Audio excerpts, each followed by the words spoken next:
रजन, हमाई ये दामाद बाबू के माता पिता जैसा नहीं लग रहा है का? ये तो वही है।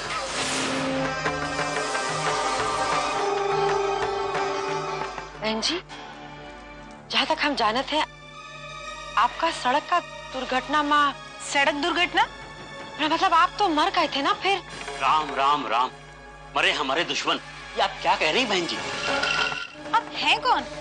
आपका बेटा, हमारा दामाद बाबू है अभय। अरे हमारी तो सिर्फ 2 बेटियां हैं, बेटियां। ये आपका सुपुत्र नहीं है? अरे ये तो राजपुरोहित जी हैं।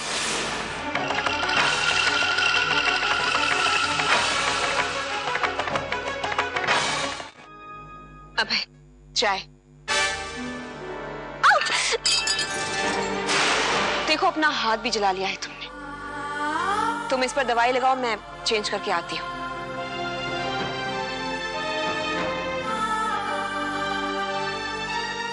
दिखाइए, ये तो बहुत चल गया। लाइए, मैं दवा लगा देती हूँ। लाइए ना।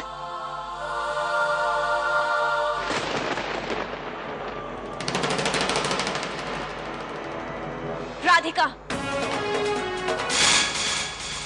क्या हो रहा है ये सब? मेरे पति का हाथ छोड़ो। कनिका, जैसा तुम समझ रही हो वैसा कुछ नहीं है। तो मेरा हाथ जल गया था इसी बहाने तुम्हारे नजदीक आने की कोशिश कर रही थी। तुम्हें यह जताने की कोशिश कर रही थी कि इसे तुम्हारी कितनी फिक्र है। बस कनिका, चुप हो जाओ। रुको। कनिका, तुम्हारी हिम्मत कैसे हुई राधिका से इस तरह का बर्ताव करने की? इसकी हिम्मत कैसे हुई मेरे पति के साथ ऐसा बर्ताव करने की?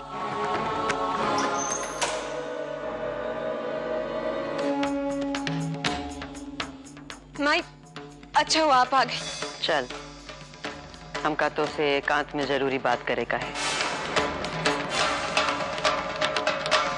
शाबाश रजन, शाबाश। ये का कहते हैं मास्टर प्लान। हम गए रहे वो मथुरा का टीले वाला मंदिर में हवन पूजा का वास्ते। वहाँ पर वो पुजारी जी हमका कहत रहे कि वो आज तक कोनो गंधर्व विवाह किए ही नहीं।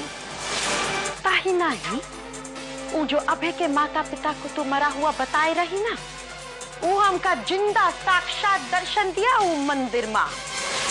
बोल कनिका, काहे तू इस ताना बाना बुने रही? मैं आपसे कभी भी झूठ नहीं बोलना चाहती थी, लेकिन माई वो भैया की वजह से।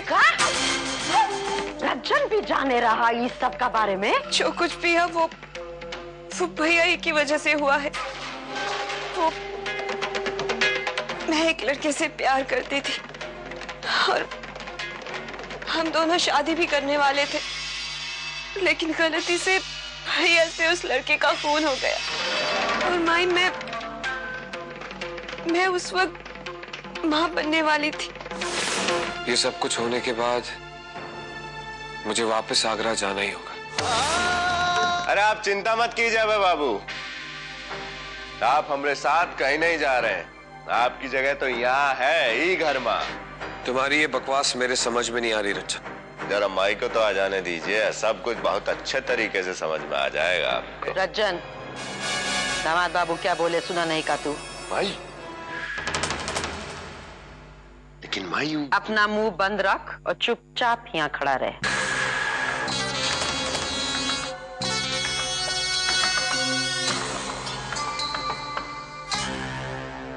आप एक नेक इरादे से एक अच्छा काम करे का वास्ते यहाँ आए रहे और कौनो परिस्थिति में आपको आपके कर्तव्य से पीछे ना ही हटना चाहिए।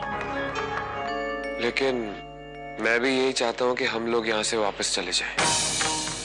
जाएंगे दामाद बाबू, परंतु जो जिम्मेदारी का बीड़ा आप उठाए हैं उसका अच्छी तरह पूरा करे के बाद, और जब तक आप दोनों का बीच में सब कुछ ठीक नहीं हो जाता है, हम यहाँ रहना चाहते हैं आप लोगन का संग।